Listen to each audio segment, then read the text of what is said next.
பாஜக சார்பில் மதுபான கடைகளை சீக்கிரமாக மூடணும், அதாவது மதுபான கடையோட தலைமை அலுவலகத்துக்கு வந்து பிஜேபி தலைமை அலுவலகம் எல்லாரும் ஒன்றா சேர்ந்து முற்றுகை எழுதுறதுக்காக இன்னைக்கு போராட்டம் பண்ணுறதுக்கு இருந்தாங்க. அவங்கள வந்து போராட்டத்துக்கு முன்னாடியே கைது பண்ணியிருக்காங்க. தலைவர்கள் எல்லாருமே வந்து வீட்டு காவலில் வச்சுருக்காங்க. எப்படி சார் பார்க்குறது?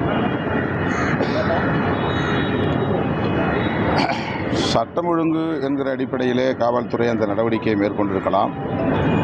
ஆனால் இந்த போராட்டத்தை நாங்கள் வரவேற்கிறோம். மதுபானம் முற்றாக தமிழகத்தில் ஒழிக்கப்பட வேண்டும், கடைகள் மூடப்பட வேண்டும் என்பதுதான் எங்கள் நிலைப்பாடு. இந்த நிலைப்பாட்டுக்காக குரல் கொடுக்கக்கூடிய யாராக இருந்தாலும் அவர்களை நாங்கள் வரவேற்கிறோம். ஆனால் அவர்கள் அரசியல் காரணங்களுக்காக அரசுக்கு நெருக்கடி கொடுக்கிற ஒரு உத்தியாக இதை கையாளுவார்களேயானால் அதில் அவர்கள் எந்த முன்னேற்றத்தையும் காண முடியாது. பாஜக ஆளக்கூடிய மாநிலங்களில் மது ஒழிப்பு கொள்கையை அவர்கள் நடைமுறைப்படுத்துகிறார்களா என்கிற கேள்வியும் இன்னொரு புறம் எழுகிறது.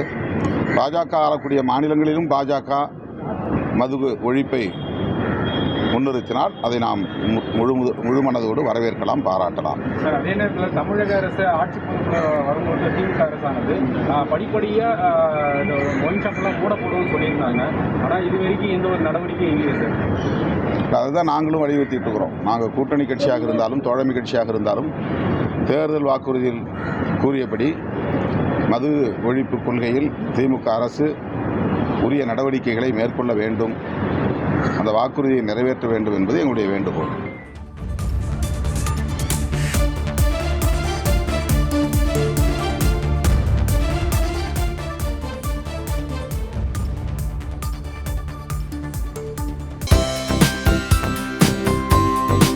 தந்தி டிவியை உங்கள் கேபிள் டிவி ஆபரேட்டரிடம் இலவசமாக கேட்டு பெறுங்கள்.